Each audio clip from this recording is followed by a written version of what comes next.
নমস্কার। সত্যভিত্তি চ্যানেলে আমি নন্দিতা দাস, মায়ের সেবিকা, মা তারা সুন্দরী সেবিকা, জয় তারা জয় মা। তো আমি সেদিনকে মৌনী অমাবস্যার দিন মৌনী অমাবস্যার পুজো করেছি এবং বলেছিলাম মৌনী অমাবস্যা সম্বন্ধে একটি ব্রতকথা আছে, সেটা আমি আপনাদের বলবো বা মৌনী অমাবস্যা সম্বন্ধে বলবো। তা আজকে ব্রতকথাটাই আমি বলি। দেখুন, মৌনী অমাবস্যা দাপর যুগের মনু ঋষির জন্মতিথি অনুযায়ী মৌনী অমাবস্যা। মনু ঋষির জন্ম যেদিন হয়েছিল সেই দিনটাতেই মৌনী অমাবস্যা ধরা হয়। এটা মাঘ মাসে হয়ে থাকে। কিন্তু এই অনেকেই মৌন থাকেন, মৌনী অমাবস্যায় অনেকেই মৌন থাকেন, কিন্তু সব কিছু ভুলে গিয়ে মৌন থাকতে হবে। কীরকম? মনের মধ্যে কামনা, বাসনা, লোভ, রাগ সব ত্যাগ করে মৌন থাকলে তবেই মৌনী যে অমাবস্যা পালন করা সেটা সম্ভবপর হবে। আপনি যদি মৌন থাকতে নাও পারেন, তাহলে সেই দিনটা অন্তত ভালো ভাষা ব্যবহার করা আপনাকে করতে হবে। ভালো ব্যবহার, মানুষের সাথে ভালোভাবে কথা বলা, ভালো উত্তর দেওয়া। খারাপ ব্যবহার করলে সেই দিনটা আপনার জন্য খুবই খারাপ। তো এরকমই মৌনী অমাবস্যার আর একটা কথা বলি, ওই দিন যে স্নানটা, পবিত্র স্নান আমি বলেছিলাম, তো ওই দিন যারা গঙ্গা স্নান করে তাদের পক্ষে খুব ভালো। আর যারা মনে করেন গঙ্গা স্নান করতে না পারে, বাড়িতেও যদি বাড়িতে যদি স্নান করে গঙ্গা জল নিয়ে ছিটিয়ে গঙ্গা গঙ্গা করে 3 বার মাথায় দেয় তাহলেও হয়। কারণ পবিত্র স্নান হচ্ছে গঙ্গা স্নান ওই দিনটি। তো স্নানের একটা তাৎপর্য ওই দিনটা তো অবশ্যই আছে, আর কথা বলা না বলার তাৎপর্য। তা ওই দিনের একটি এই মৌনী অমাবস্যা একটা ব্রত কথা আপনাদের আমি বলে শোনাচ্ছি। একজন গোয়ালিনী আর একজন ব্রাহ্মণী, দুই বান্ধবী ছিল, মানে দুজন সই। তাদের মধ্যে খুব মিল ছিল। গোয়ালিনীর পরিবার ছিল স্বামী পুত্র, সুন্দর বড় পরিবার। কিন্তু ব্রাহ্মণীর মাত্র একটি মেয়ে ছিল, স্বামী ছিল না, উনি ছিল বিধবা। খুব কষ্টে ব্রাহ্মণীর দিন চলতো, সুতো কেটে, চরকার সুতো কেটে দিন চলত।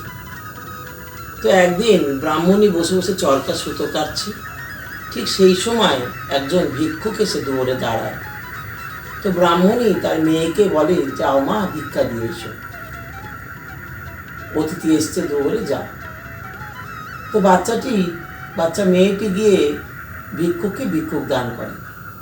তো তখন ব্রাহ্মণী শুনতে পায় ভিক্ষুক বলে ওঠে, ইস, এত সুন্দর মেয়ে, বৈধব্য যন্ত্রণা কপালে। এই বলে ভিক্ষুক চলে যায়। কিন্তু এই কথাটি ওই বাচ্চা মেয়েটির মা শুনতে পায়। ব্রাহ্মণী শুনতে পেয়ে খুব চিন্তায় ভেঙে পড়ে। মেয়েকে বলে কি, শোন, দ্বিতীয় দিন যখন এই ভিক্ষুক আবার আমার দুয়ারে আসবে আমাকে বলবি। তখন মেয়েটি বলে, আচ্ছা মা। দিন যায়, এরকম চরকায় সুতা কাটে, ও মা কাটে, মেয়ে বসে থাকে। হঠাৎ একদিন আবার ভিক্ষুক আসে। সেদিনকে ওর মা, বাচ্চাটির মা, মেয়ের হাতে ভিক্ষা দিয়ে একটু আড়ালে লুকিয়ে থাকে। তখন আবার সেই ভিক্ষুক ভিক্ষা নিয়ে একই কথা বলে যে মেয়েটির কপালে বৈধব্য যন্ত্রণা, দেখা যায় না।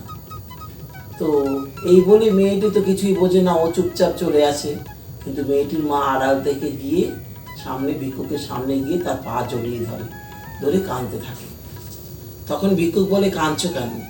বলে যে, আপনি যে এই মাত্র বললেন আমার মেয়ের বৈধব্য যন্ত্রণা, তা কি করে এর উদ্ধার হবে? তখন সে ভিক্ষুক বলে যে 7টি মৌনব্রত করেছে, সে যদি তার সংকল্পের ফল তোমার জামাইকে দান করতে পারে, তাহলে তোমার জামাই বেঁচে যাবে, তোমার মেয়ে তাহলে আর বৈধব্য যন্ত্রণা থাকবে না। তখন কিন্তু হ্যাঁ, তার কিন্তু চরম বিপদ হবে।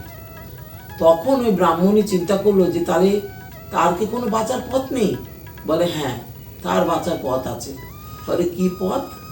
বলে, এই নিকটে একটি জঙ্গল আছে, জঙ্গলে একটি কুটে রুগী থাকবে, সেই কুটে রুগীর মাথায় 1 ভাঁড় দই ঢেলে দিতে হবে, এবং সেই এক ভাঁড় দই ঢেলে দেওয়ার পর জিভ দিয়ে চেটে আবার ভাতটাকে ভরতে হবে, তবে গিয়ে যে সহযোগিতা করবে তার বিপদ থেকে সে মুক্তি পাবে।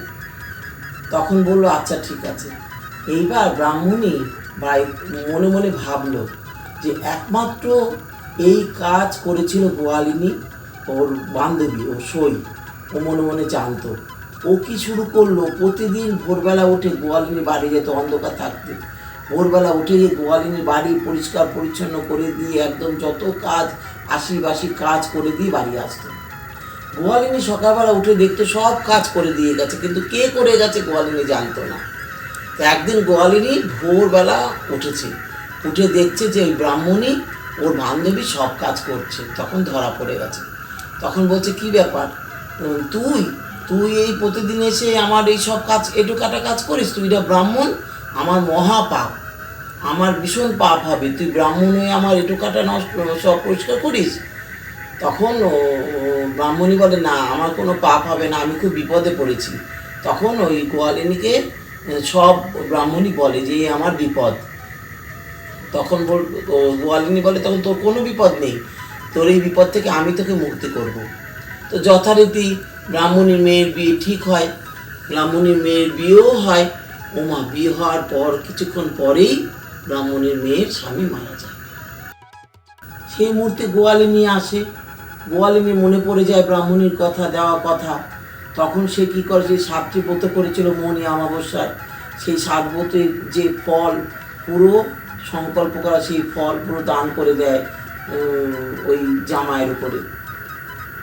তৎক্ষণাৎ জামাই বেঁচে ওঠে। তখন জামাই বেঁচে ওঠার পরপরই গোয়ালিনীর পরিবার সব নষ্ট হয়ে যায়, ধন সম্পত্তি নষ্ট হয়ে যায়, স্বামী মারা যায়, পুত্র মারা যায়, সব মানে বিচ্ছিরি কাণ্ড একেবারে হয়ে যায়। তখন ব্রাহ্মণী বলে তুমি শিগগিরই চলো বনে আমার সাথে, তোমার পরিবারকে বাঁচাতে হবে। তখন গোয়ালিনী ব্রাহ্মণীর সাথে ওই বনে যায়। বনে গিয়ে দেখে হ্যাঁ একটা রোগে বসে আছে, একজন কুটে রোগে রুগ্ন এক বুড়ো বসে আছে। তখন কি করবে, ওই 1 ভাঁড় দই তার মাথার পরে ঢেলে দেয়। ঢেলে দেওয়ার পরে পুরো ঢেলে দেওয়ার পর আবার সেই দইটাকে চেটে চেটে আবার ভাতটাকে ভর্তি করে। তারপর তারা দেখে দুজনাই যে ওই কুটে বুড়ো যে ছিল রুগ্ন, তিনি স্বয়ং নারায়ণ। তখন নারায়ণ ওনাদের বলেন, ওই গোয়ালিনী আর ব্রাহ্মণীকে বলেন যে আমি পরীক্ষা করছিলাম যে তোমাদের সয়ে কতটা মিল, তাই এই যা কিছু সব কিছু আমারই করা, আমিই করেছি। শুধুমাত্র তোমাদের দুজনার কতটা মিল আর কতটা বন্ধুত্ব এখনো আছে সেটা পরীক্ষা করবার জন্য। যাই হোক, ওনারা দুজন বাড়ি ফিরে আসে। বাড়ি ফিরে এসে গোয়ালিনী দেখে যে তার সংসার আবার আগের মতন পূর্ণ হয়ে গেছে, তার স্বামী বেঁচে উঠেছে, ছেলে বেঁচে গেছে, সংসার আগের মতন পরিপূর্ণ হয়ে গেছে। আর ব্রাহ্মণীও তার মেয়েকে নিয়ে, জামাইকে নিয়ে সুখে স্বচ্ছন্দে বাস করতে থাকে। তো এই হচ্ছে মৌনী অমাবস্যার ব্রতকথা গল্প। এই গল্পটি আমি আপনাদের শোনালাম। আপনাদের কেমন লাগলো আপনারা আমাকে কমেন্টে অবশ্যই জানাবেন। নমস্কার।